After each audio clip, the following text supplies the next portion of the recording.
to the Delhi University. And it was a dream for me to be a teacher like him.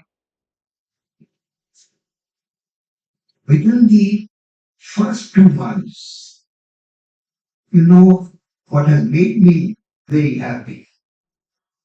It was said one dockyard is gone, another has come. That was the clincher for that match. Now, coming to the question that she has asked, you know, there are certain teachers who are beginners who do not effectively teach. And the students were restless.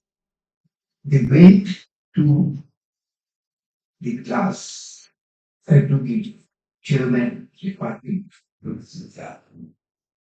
And in that particular context, they said, sir, we want Balram to teach us that particular subject. Let me further tell you, when the shipyard said, go to the class, and I'm coming to address you all in that particular way. He went to the class, and he says, you can choose your husband, you can choose your wife, but you can't choose your teacher. And the students asked him, why can't we choose our teacher? And then he says, I can't stretch him more than what I have already done. Do you believe? Trust me, heard of me. I was taking more than 30 classes a week.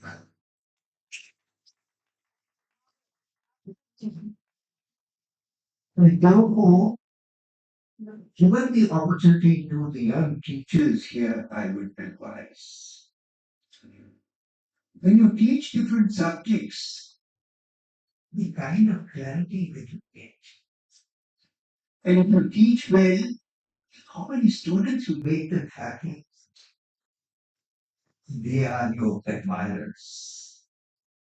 You would feel proud of them in due course of time.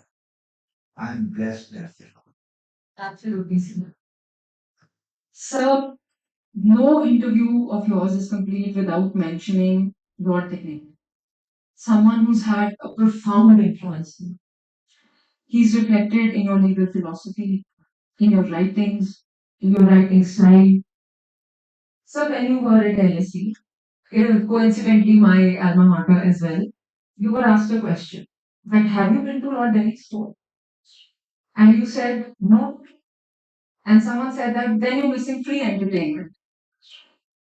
So, sir, what led you, what prompted you to visit his court that led to a lifelong association and visible reverence to Lord Delhi?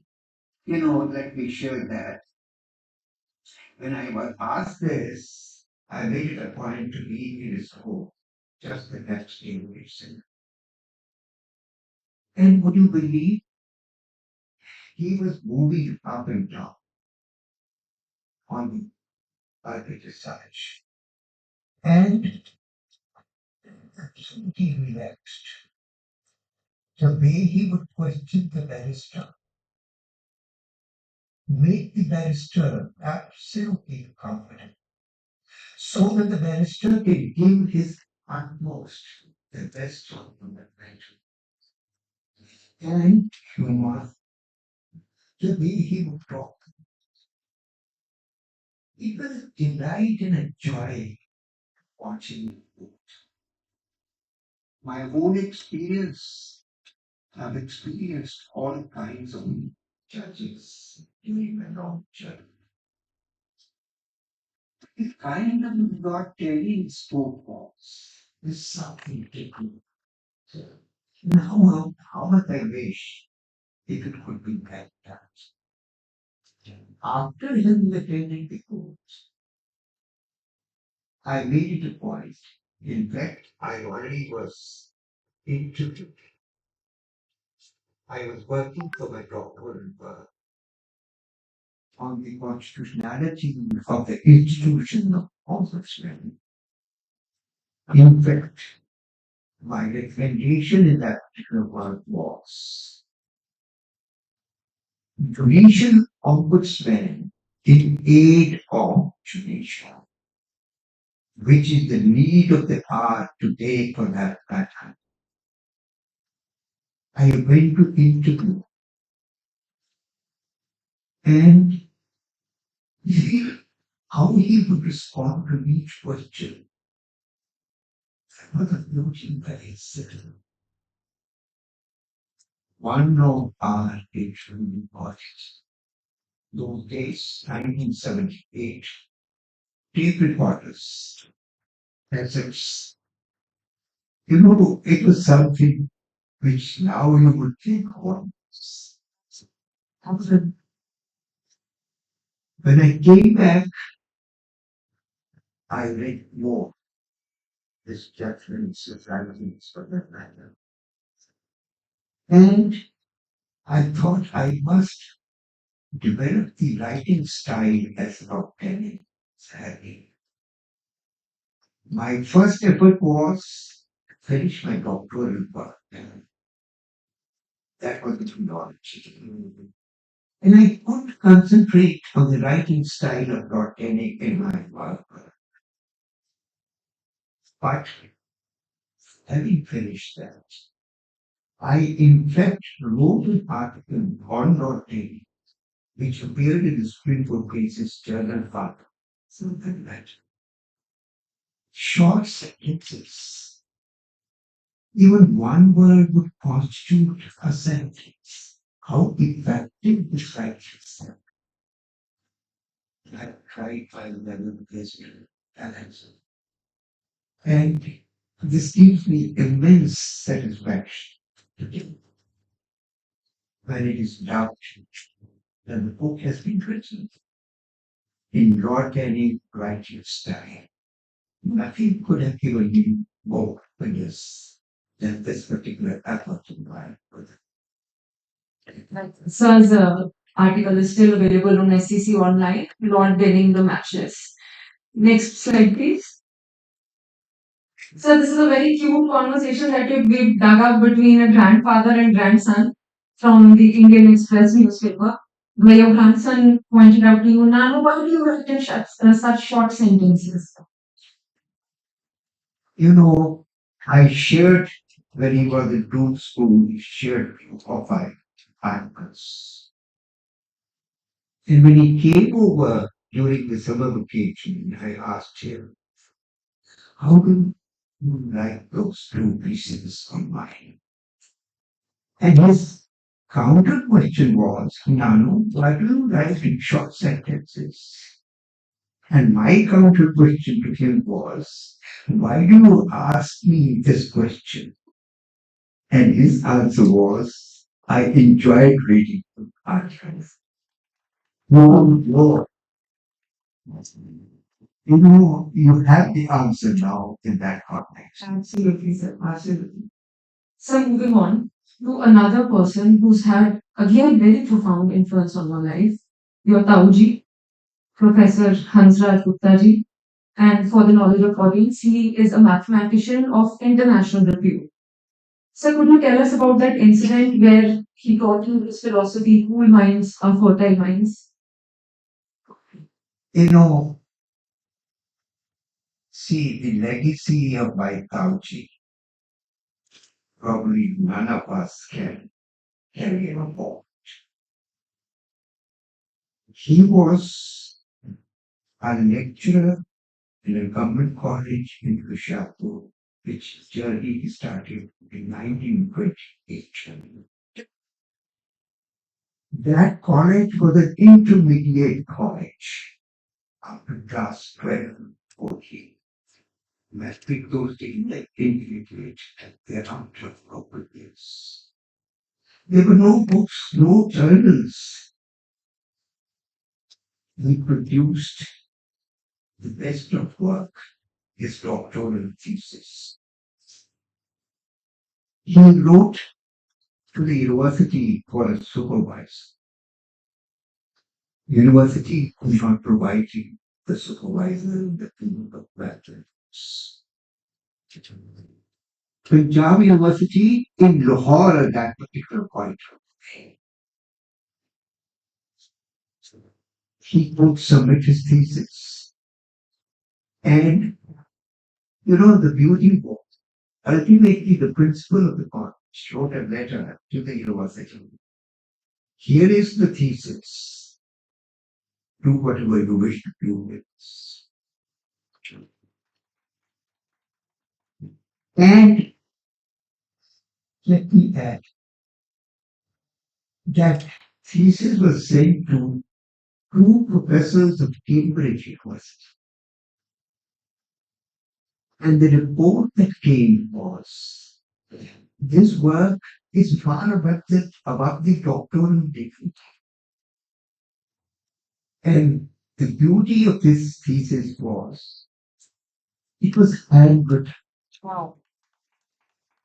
There was no manual typewriter available at that particular point of time with mathematical symbols for that picture. I have a photocopy with me for that picture. And I take pride in that fact. One would think why he influenced me. He worked at a place where there's nothing available. There's a need of mathematics. He came out with a perpetual calendar when he was still schoolboy. You could find the day of any month of any year was the future. Imagine a short. That calendar, there was an exhibition in the United Kingdom. It was sent over there to be one of the exhibits of the calendar. For the gold medal.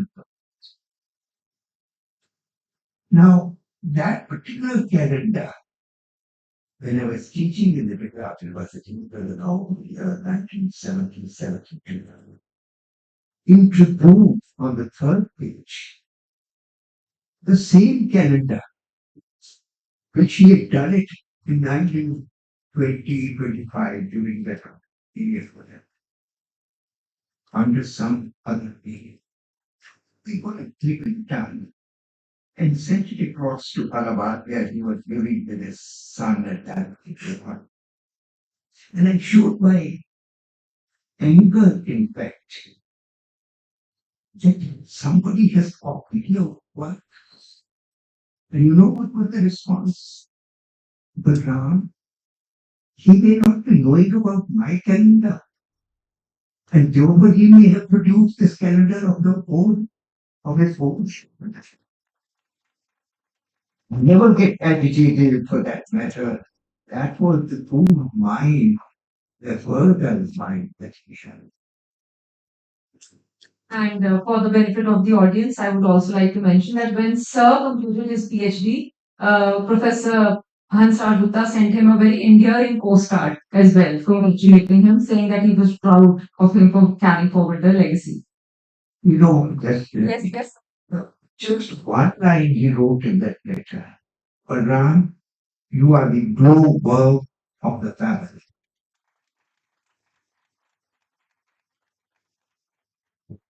Wonderful, sir. So moving on to the year 1991.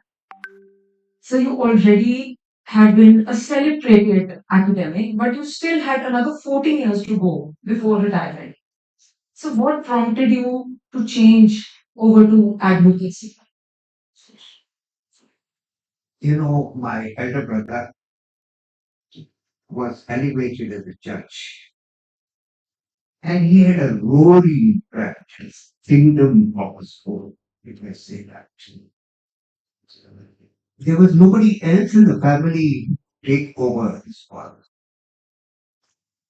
And therefore the challenge was if I step in, I would be able to carry forward and carry forward the work that he had generated. But I was in a very big dilemma. भाई जब बन गया और खूब आगे वो खाना थी I didn't want to hear anyone to say action. And though I was in a real dilemma, I discussed with the family. My vice chancellor, Professor R.P. Verma, at that time, when I told him that I'm thinking of taking premature retirement, he said, Balram, you know what level you have already achieved in the academic domain. Why should you leave? I would give you 2 years sabbatical leave. Enjoy whatever you wish to do during those 3 years and come back to us. I told him, if I decide to go, I will not come back. The reason for that was whatever you do it with good consideration, with good passion for that matter. Divided attention doesn't take you anywhere for that matter. Then I asked myself, you're not going as a beginner in the profession.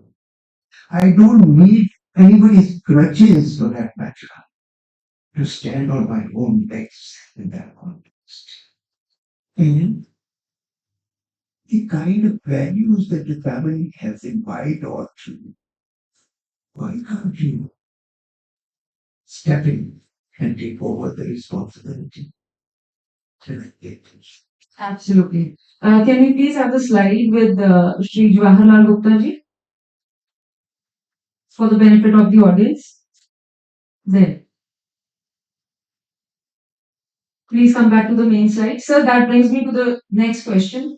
You said, sir, that working for success will make you a master, but working for satisfaction will make you a legend. And you are a living example of that, sir. You know, this truly is right, absolutely. I mean, I've experienced that. Something which gives you satisfaction, nothing better. Teaching gave me immense satisfaction, there's no doubt about it. And I did my very best for that matter. Equally, I worked the way I could get the satisfaction in the profession as such. And you rightly say, you live your life in that particular context. Absolutely, sir. So when you were practicing, it so happened that many of your students during that time got elevated to the bench, even the Supreme Court. So, sir, how did that once student teacher bond evolve into a lawyer judge relationship? And, sir, if you could, along with that, also elaborate on the importance of co partnering between bar and bench. See, let me put it this way. I came to the profession and I came into the profession in 1991. In 1994, for the first time, my student was elevated as a judge, Justice Swatantha Kumar, who later became a judge, Chief Justice of Bombay High Court, and then the judge of the Supreme Court. He was sworn in the morning, and in the evening I went over to him and I told him, I'm in a dilemma. He understood. I mean, whether I can come to his court and practice the art of case. You know what was his response? Balram, you do your duty, I will do my duty. So that was the way I got encouraged to argue cases by all students who became judges. And thereafter, practically every year, my students used to be elevated. Now, this was a little practice. I will go and argue. Many of the lawyers would ask me, but Ram, don't you feel that your students are being elevated and you are not being elevated as a judge? You know my response to that? Yes. Nothing more gives me more happiness than seeing my student being scolded and being elevated as a judge.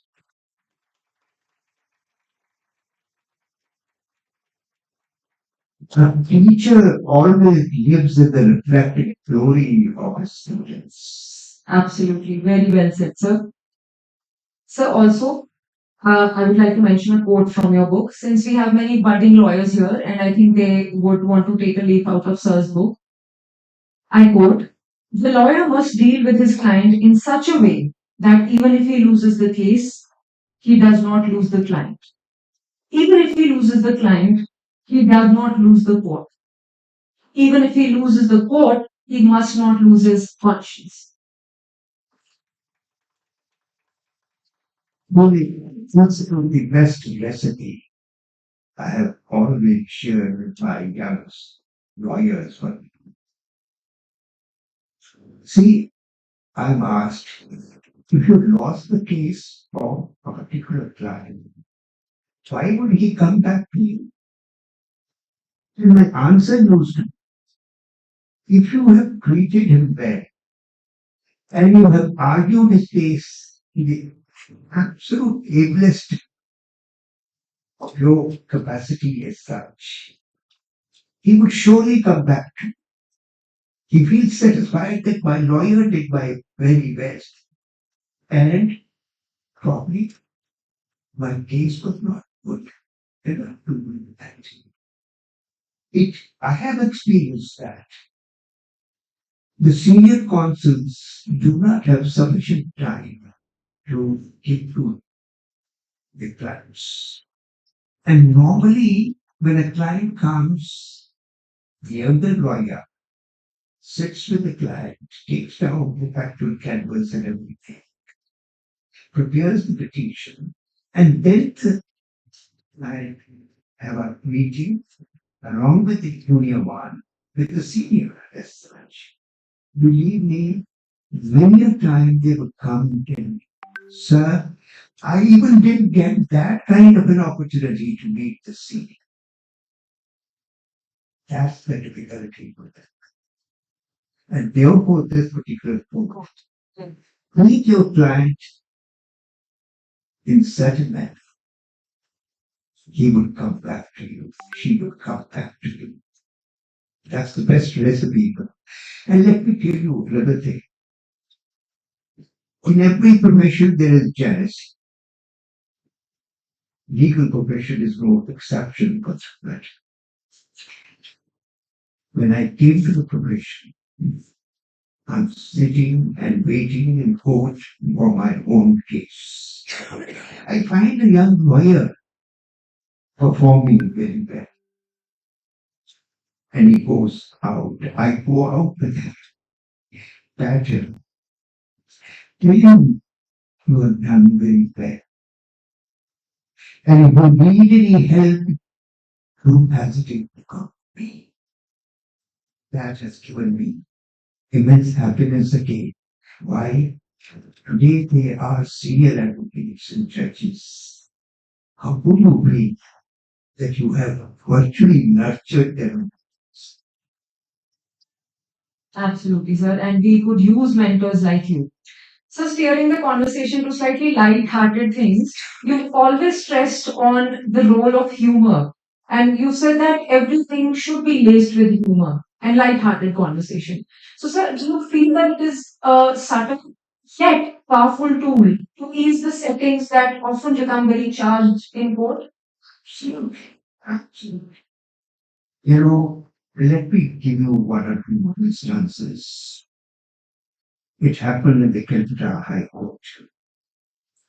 The courtroom was adjoining the concrete wall.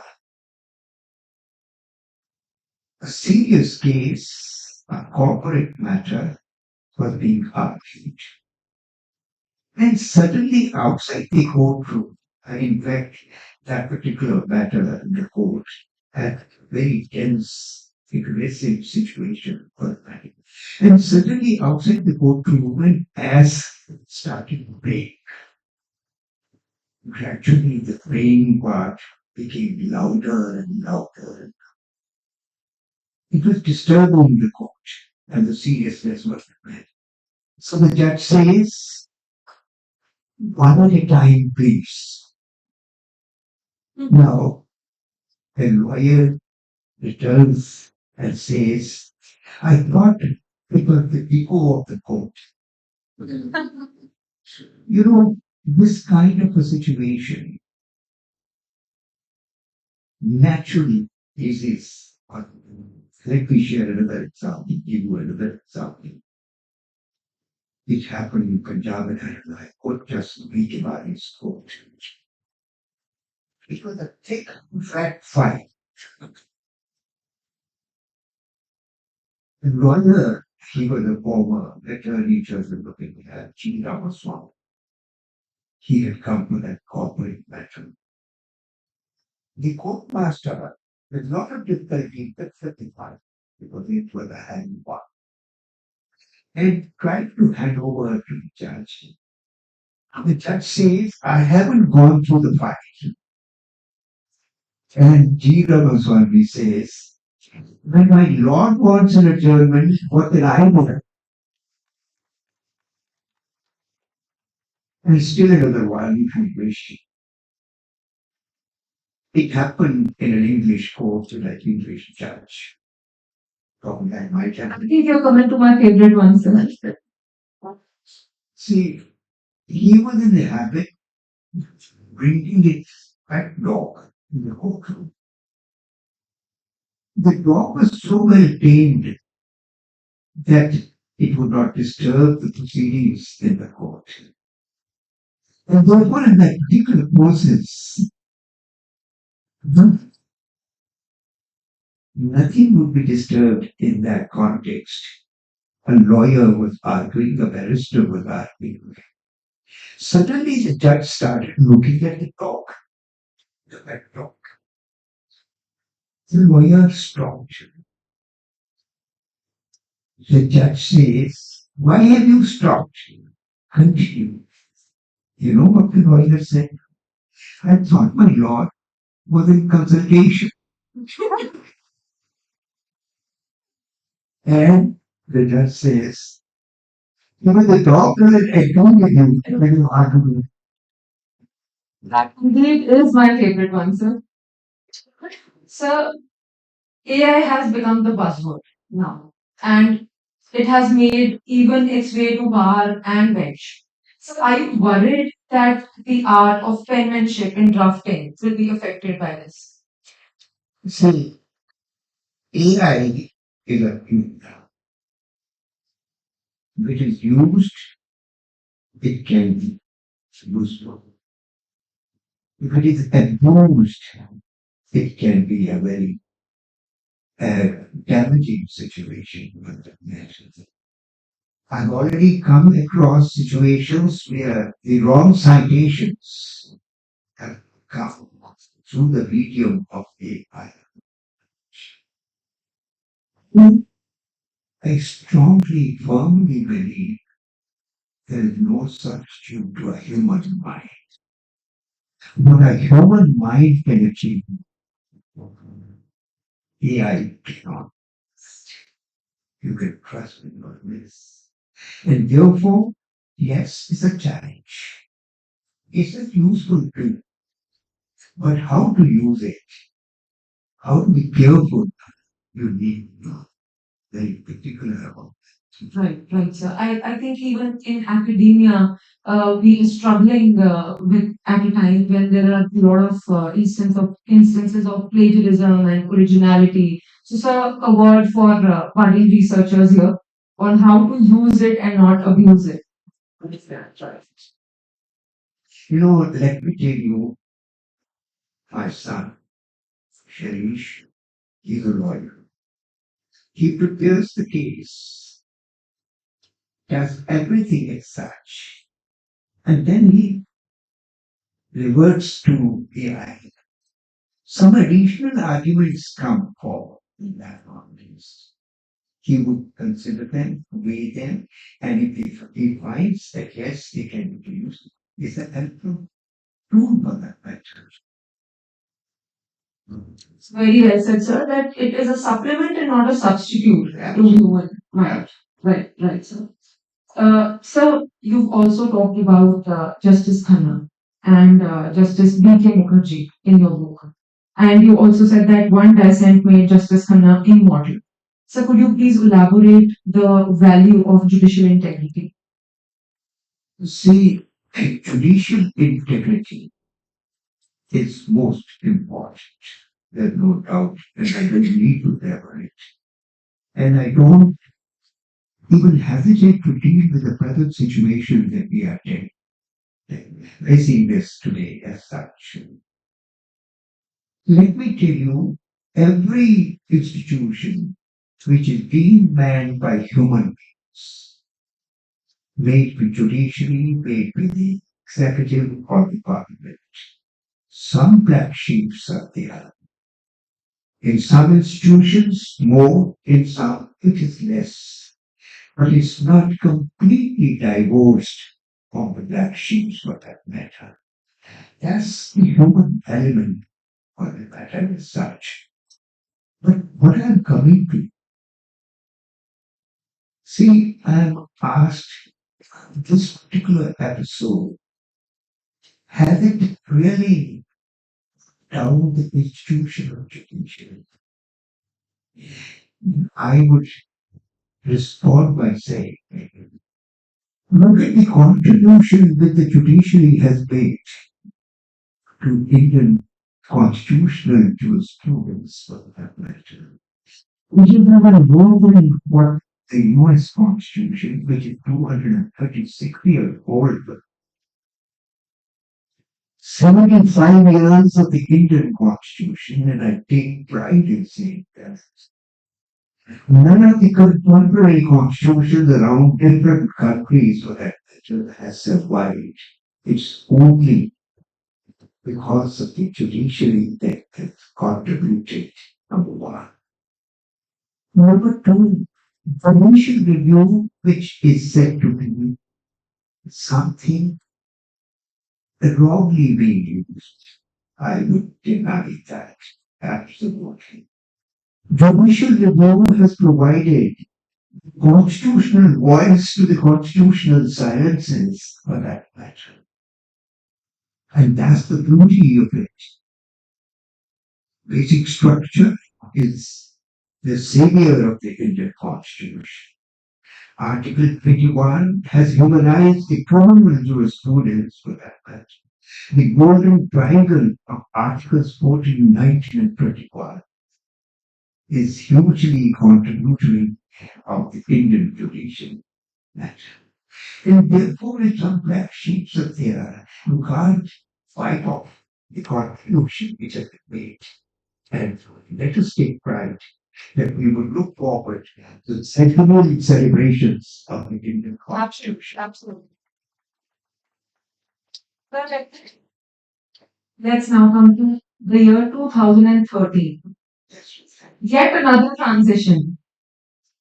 So, sir, what prompted that transition? And you also said, if I may add, that we don't need computerized justice. You've had experience in training people who have the responsibility of dispensing justice. So, what is the importance of human element in dispensing justice? See, judges are human beings.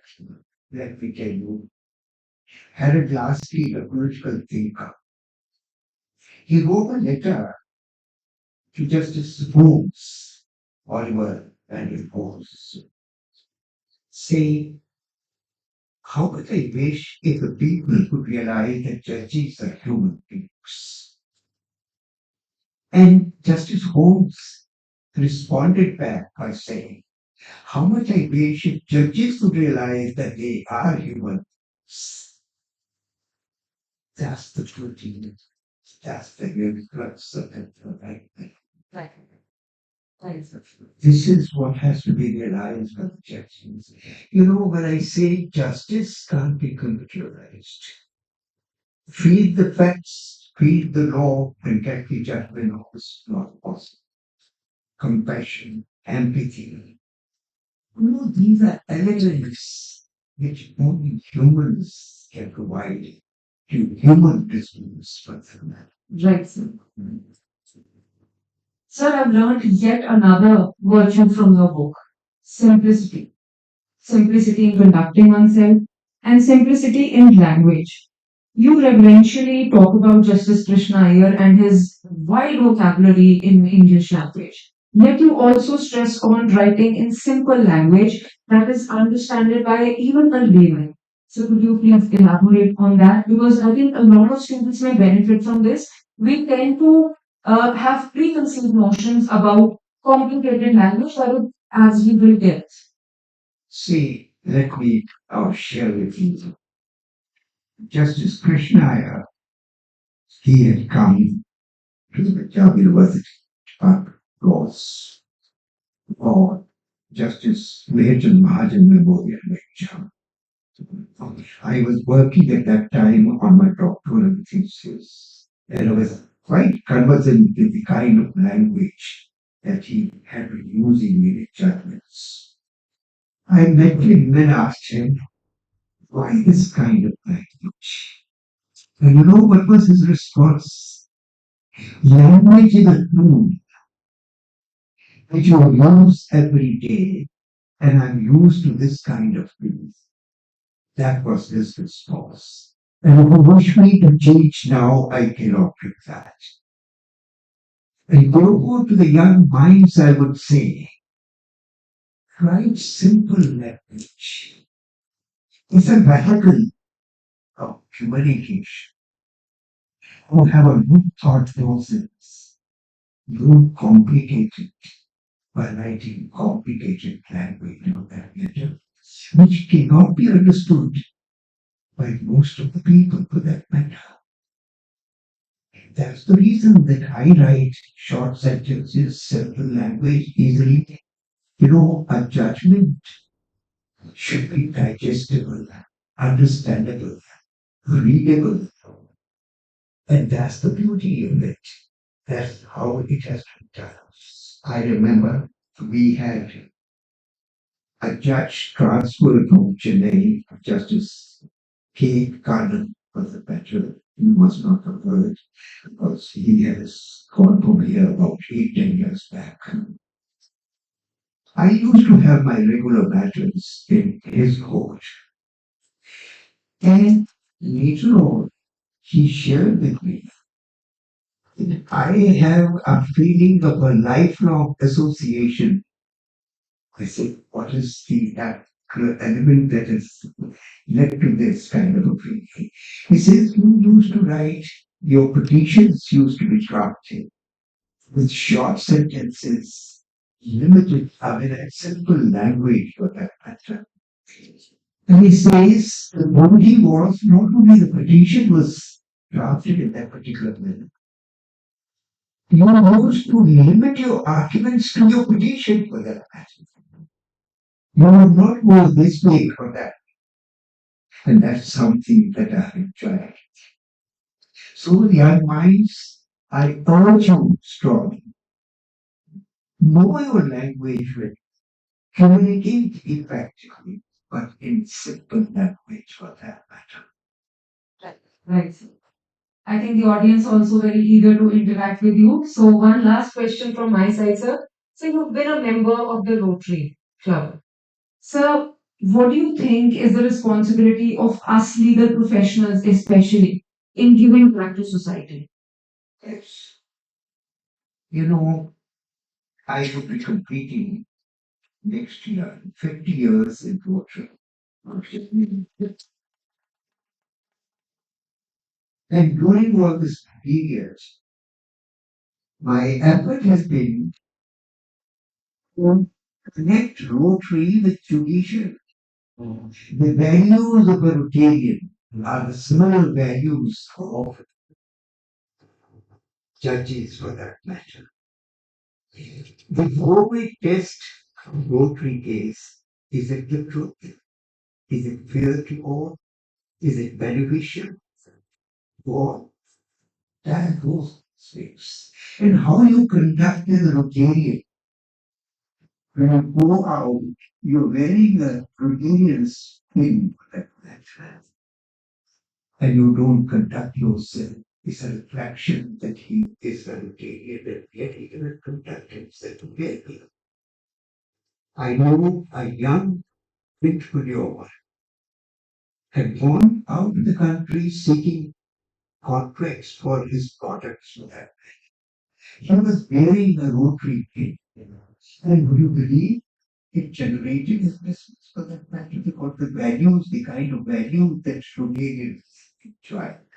Sound is true in judicial laws.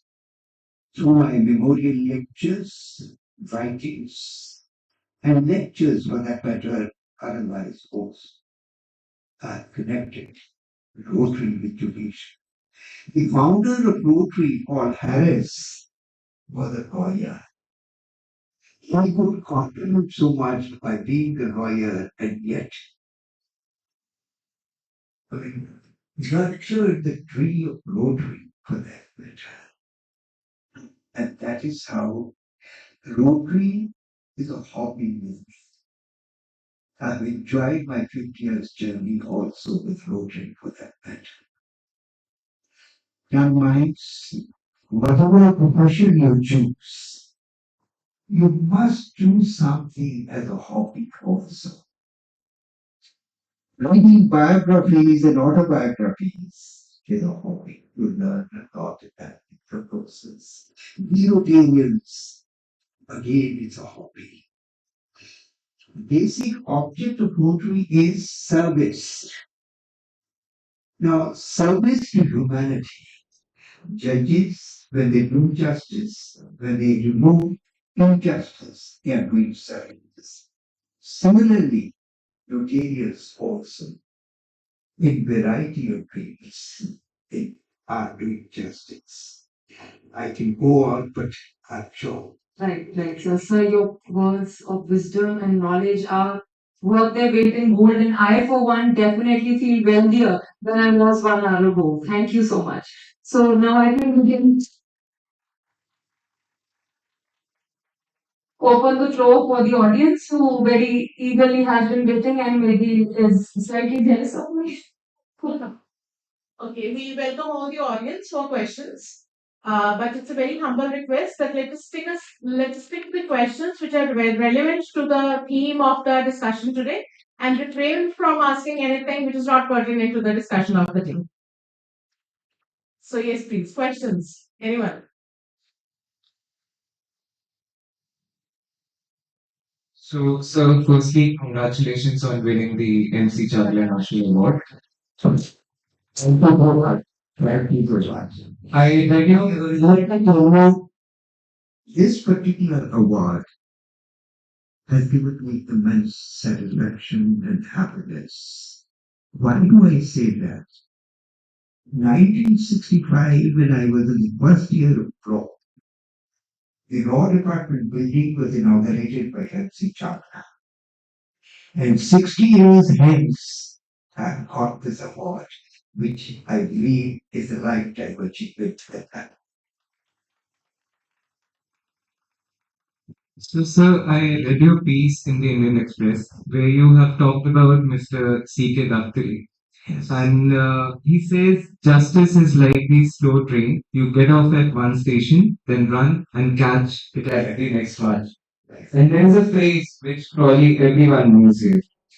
Justice delayed is justice denied. My question for you is, aren't the two phrases in contradiction to each other? If you stop at one station, but the next, if you stop at the one station, but the next train to catch has no estimate time of arrival at the station, or what if it never comes? So, what is your response to that? You know, this particular aspect that you have quoted just now, seek it out. Let me give the background. Sikh again a former Attorney General of India. He was the first Solicitor General of India from 1950 to 1963, and from 1963 to 68, he was the Attorney General of India. Most brilliant mind. Wit and wisdom were his companions for that matter. I have a book which contains his wit and wisdom both for that matter. I enjoy many a time. I have a lot of his episodes in code humor in my classes when I used to teach in the law department. But this particular thing, you get down at one station and you catch the train at the other one. For an animal, we argued a matter. Now, which what had happened was in the trial court, the respondent was here present and the case was fought by him for that matter. When the matter came before the High Court, we didn't appear. And therefore, the matter was decided against him. The matter came up before the Supreme Court. So, Murray Nariman's basic submission was that he has no right, Sikidapri has no right at all to appear. Why? Because his client did not appear before the High Court, and if he escaped that, he had no right to come to the Supreme Court. And on that background, he said, you get down at one station and catch the train to the next one. And that particular whip won the case for him. You know, the judges felt what has happened. Even if he didn't come before the High Court, still, if he has a point, he would consider that, and it was decided in his favor. Now, justice delayed is justice denied. True, there is no doubt of that. No. You know, Magna Carta of the year 1250 thinks justice is not to be sought, is not to be denied, is not to be delayed. 1215, we are in 2025, it still holds good. Well, our judicial system is such. We have the problem of numbers. It's not that the judges don't work. Trust me, I have seen. I come from the family of judges. Shruti would know what's that. They work very hard with that. But the problem is of numbers. And we have to see how we can meet that situation. But truly, delaying justice is killing justice for the country. Only thing that I would add that I tell you know, you hear a case, you reserve a judgment. The caution is, once you reserve a judgment, you must pronounce the judgment without delay. Because reserving the judgment for long is killing justice for the child. Thank you. Next question we have is from Dr. Nidhi. She is a faculty at UILS. Good morning, sir. So first of all, thank you very much for this insightful session. Okay, so my question is that just minutes before this session, we were having a word about H.W.R. Wade, so whom we very reverently follow for administrative law in India. So I just wish to know how was your experience while attending his lecture, and because at that time we did not even have the concept of administrative law in India.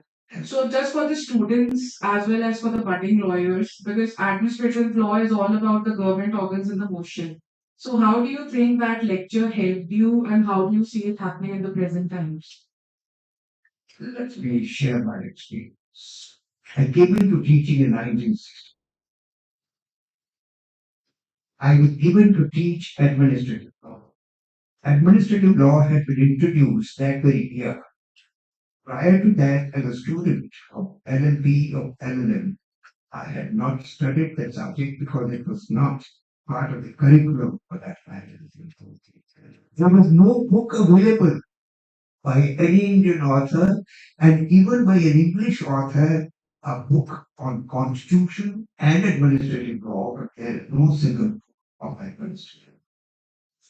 Now you can imagine my predicament.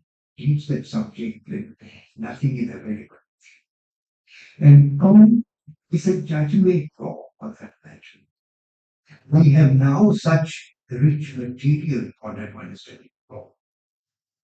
It was 1980 that I went for that Commonwealth Conference on the developments in administrative law. Even at that particular point of time, administrative law had come. So therefore, I did contribute a paper on that. And Indian administrative law at that particular point in time was far ahead of the English administrative law or the American administrative law in many other countries for that matter. I give you a short example. Maneka Gandhi's case. The passport was confiscated. And then the question was whether this is a lawful constitutional act of Parliament, the government for that matter. Now, before you do that, follow the principles of natural justice. And therefore give a notice before you really confiscate the passport, because you are denying the right to travel, which is a part of right to life and liberty. And therefore, this was true. The government said that if we give notice, he would go out of the country. And therefore, the very purpose of confiscating the passport would be defeated. You know how the Supreme Court decided that? Pre-decisional hearing and a post-decisional hearing. That was the kind of a thing that was done, which I shared with the British people of Commonwealth countries. They have not ever thought of this terminology. And therefore, we are far ahead in administrative law. My own experience. And when we came back, a letter came to my vice chancellor at that time. It made me happy about the contribution that I made in that context. Thank you. Thank you, sir. Next question, please.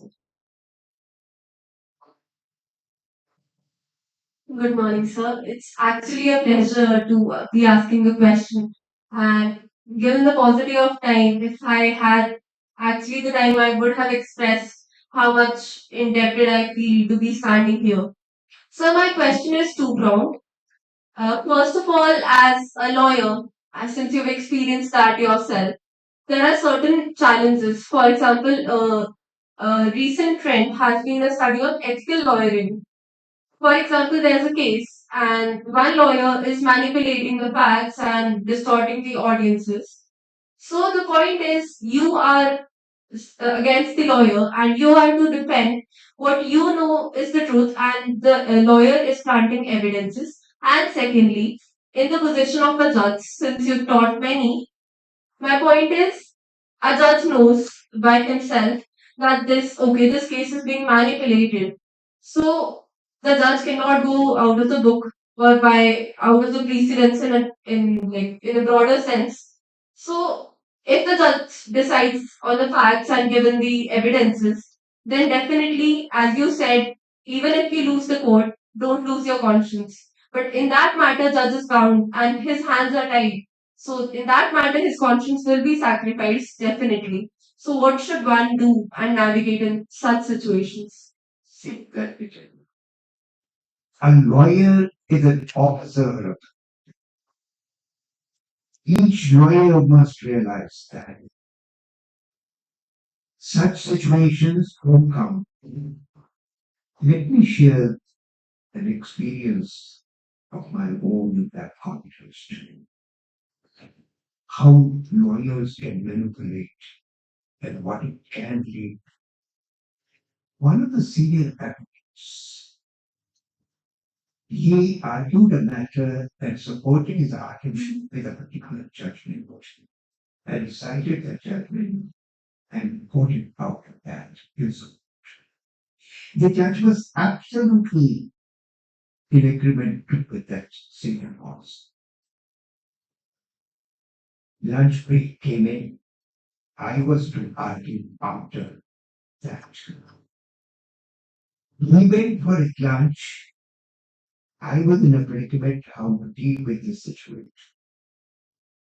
I opened the book which was lying there, of which he had relied. And to my utter shock and surprise when I found in the left corner, he had written, "This judgment has been over by such and that judgment," and he given the citation of that judgment. So I quickly went to the library, picked up that particular book, and made up my case on that particular basis as such. When the time came after lunch to argue the matter, I said, my learned senior friend knows that this particular judgment has been critical. And he had no ways to show to the court decision. That's the kind of a situation that if the lawyer manipulates something, it's going to require them or her for that matter. Therefore, due to Kanayana Mishra was the Advocate General of Allahabad High Court. In one particular case, he was representing the state. The opposite client was in jail. Madhuraya, a socialist leader at that time, he was a friend of his, of Mishra for that matter. And he asked him, bring the case on sports me and give it to me in the jail. I would prepare that matter. He, the man, books supporting him to the jail for that matter. It came to the notice of the government that the Advocate General has helped the opposite client for that matter. Is it against ethics? He was questioned of that. And what was the answer? I'm an officer of the court. It is my duty itself to bring to the notice of the court the opposite case as well. And if I have told him, I have done no wrong. That's the kind of lawyers for that matter. Fairness, openness. Learn the skills of advocacy. Be truthful. Be straight. Be not crafty. That's the lesson of a good lawyer for that. Thank you. Thank you, sir. Next question we have is from Professor Nami. Hello, sir. And it is really wonderful to hear you in the talk show. Students are so full of emotions. They want to, interact with you rather than having a formal question answer session. But, sir, since you are a two-in-one personality, you have been a teacher and then a lawyer, and then in between many administrative positions, then now as a Rotarian also. So, as a teacher, you have prepared lectures, and as a lawyer, you have prepared for your cases. As a teacher, you have faced the class, maybe 70 students or maybe 100 students in one class. And as a lawyer, you have faced judge, your clients, and your colleagues. Have you ever felt that, thank God I have moved as a lawyer in this profession, or preparing a case was much easier than preparing a lecture or vice versa? Have you ever felt that which one was easier? Though I know that both need hard work, commitment, satisfaction is needed, but have you ever felt this way that this one was easier or this one is easier or vice versa? When I came to the profession, soon I realized I did not teach what I ought to have taught 22 years because which makes a good lawyer. And I thought that over a period of time, if I ever get a chance to write a book, I would write a book what I did not teach at the law school. That was my feeling at that particular point in time. Now, coming to your question, particularly, as a teacher, I did work hard. But as a lawyer, I worked harder.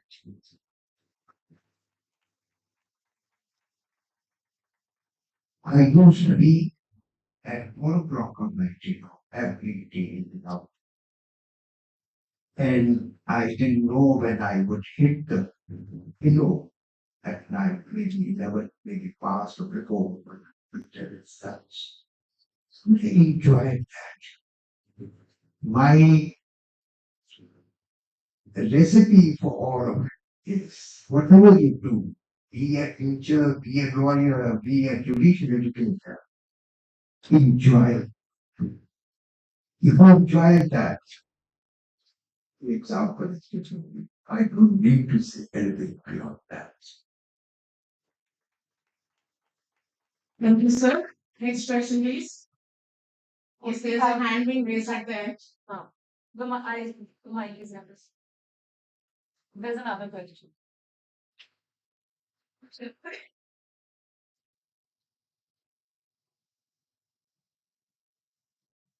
Morning, sir. So we love your response to the role of humor in the legal profession. My question is there any notable difference between what was considered funny and appropriate then in the legal profession and something that is appropriate and funny in the present scenario? See, I mean, exactly is the scope of this question. I have not covered. So has the humor evolved over time? And how we perceive humor, has it evolved over time? Yes. Yes. Humor has always played a role in courts and classrooms. Let me tell you, way back in 1948, 49, Rani Fatima and Y.B. Chandrachud, the senior Chandrachud, they were young lawyers. Justice M.C. Chakla selected them to be the visiting faculty in the Bombay universities for law faculty. They used to work together for lectures to students. Nani Palkiwala's lectures were enjoyed more because there was humor in lectures. Absolutely.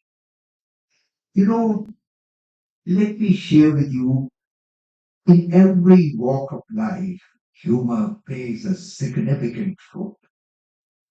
When I came into teaching, I remember I was asked to teach sailor respect. I was giving a brief background why this enigma. And a young student stands up and says, "Sir, can a man also be sold?" Now, my immediate response was, "Is that a personal property?" And another episode that happened with me, I used to come to the class, sit down in a chair, take the roll call, and then walk up and down to the bench. One day I noticed there was a small slip on the chair. There was one word to look at, FOON. Food.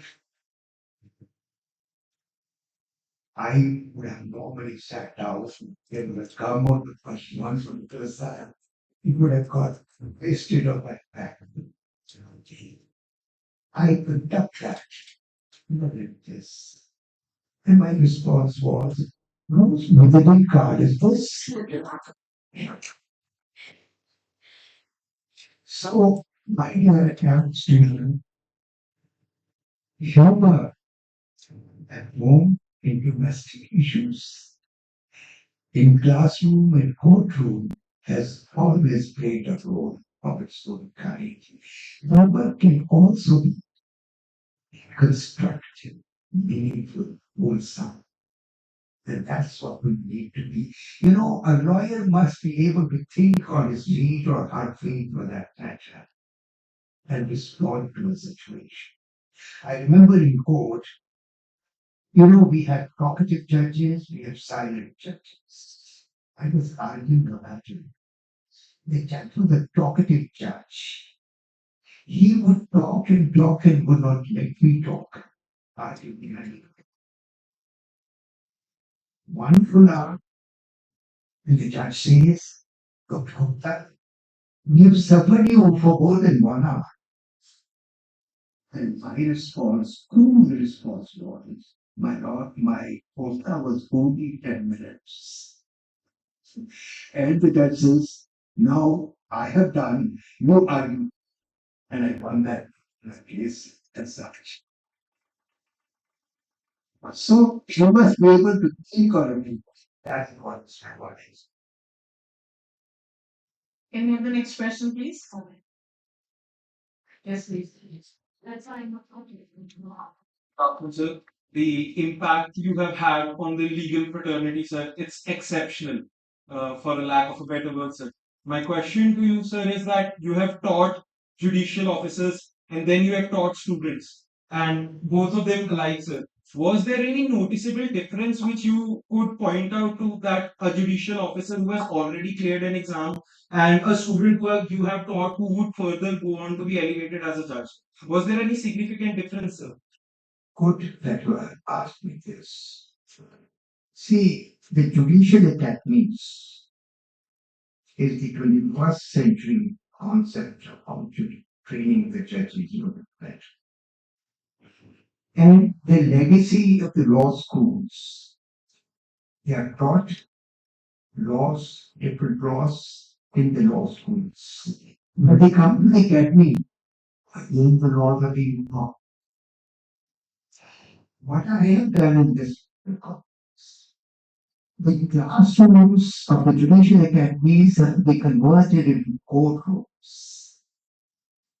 From rounds to mock trials. Decided cases, you have to argue particular cases as such. And many more practical aspects. Let me share with you in the Chandigarh Judicial Academy. UILS, Office of Control, United Nations.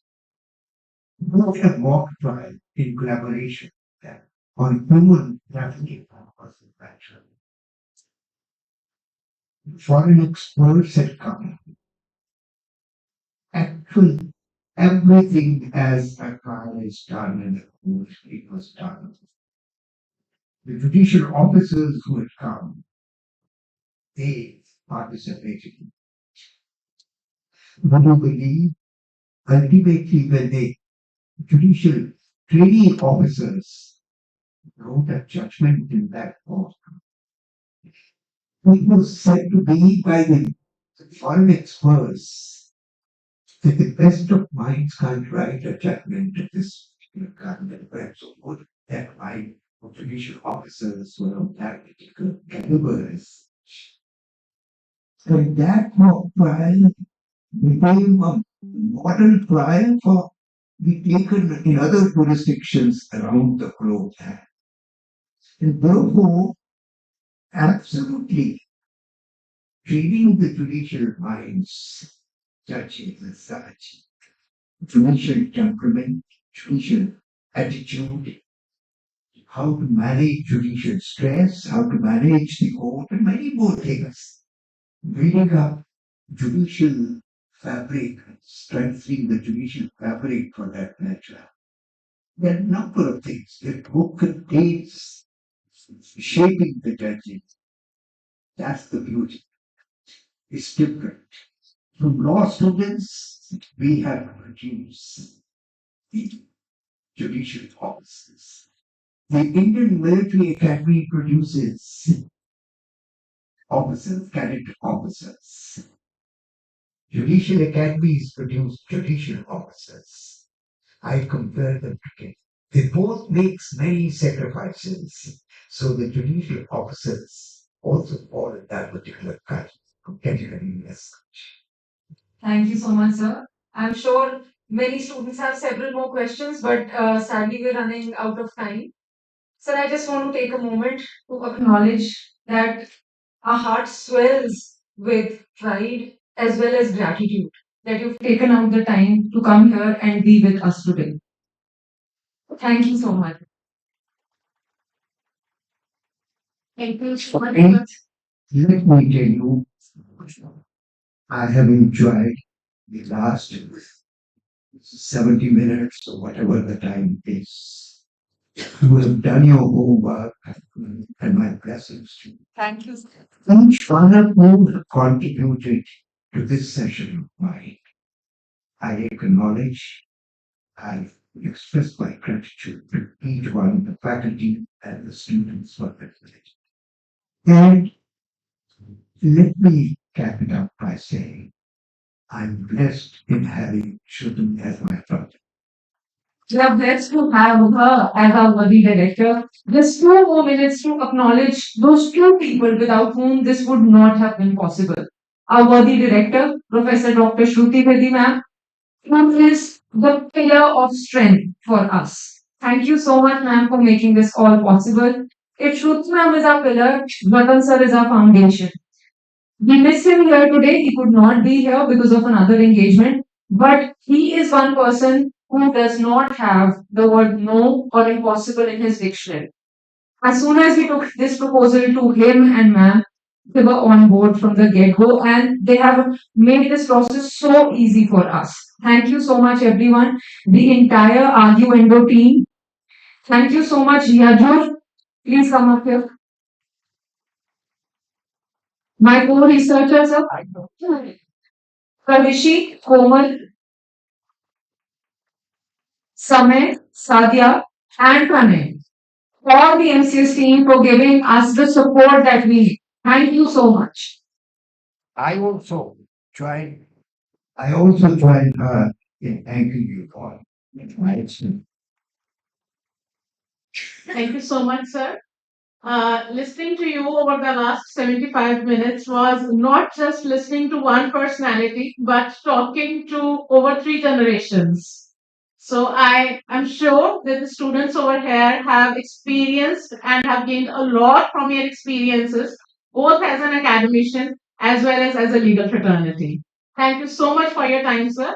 Now I request Dr. Supreet to please come and felicitate Professor Dr. Balram. I request Professor Navneet ma'am and Professor Bharat sir to kindly come and felicitate sir. Sir, please.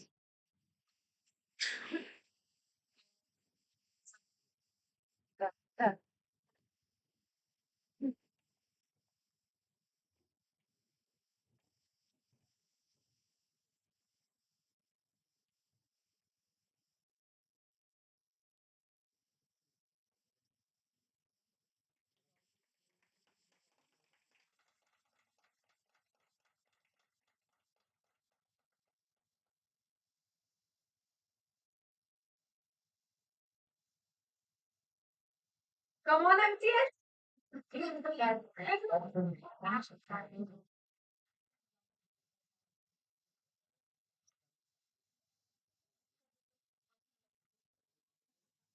So this is a personal. My I hope smile when I three please. Thank you. So come, come. Come on. You will be services. That will want to send you. Come, we would not have it. Sir, come here. Come, come. Your Julius. Your Julius. I didn't. Come now.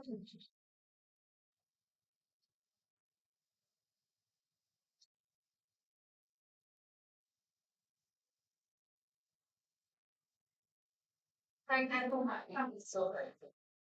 Peter, let's have another. Outward, Supreme, let's have another. It's a Celtic conference. Thank you, ma'am. All the faculty members are in the event organizer.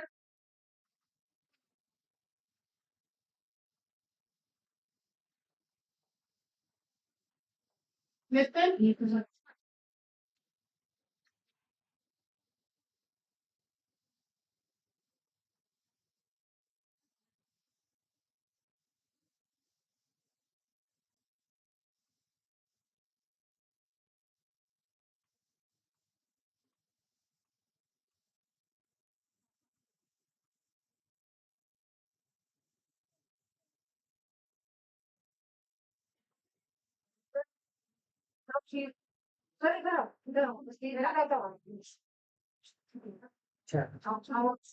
थोड़ा पीछे से फिर देखिए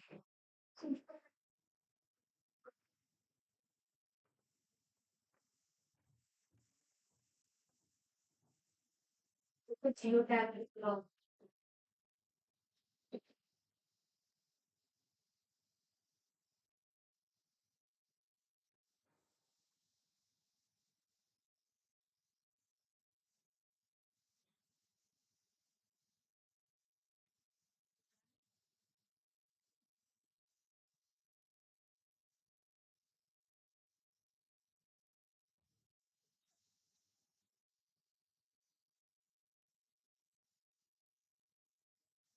Thank you so much, everyone.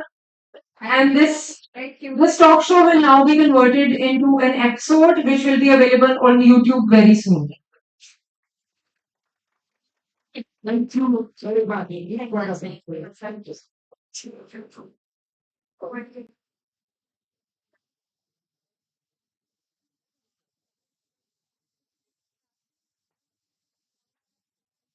They told me this.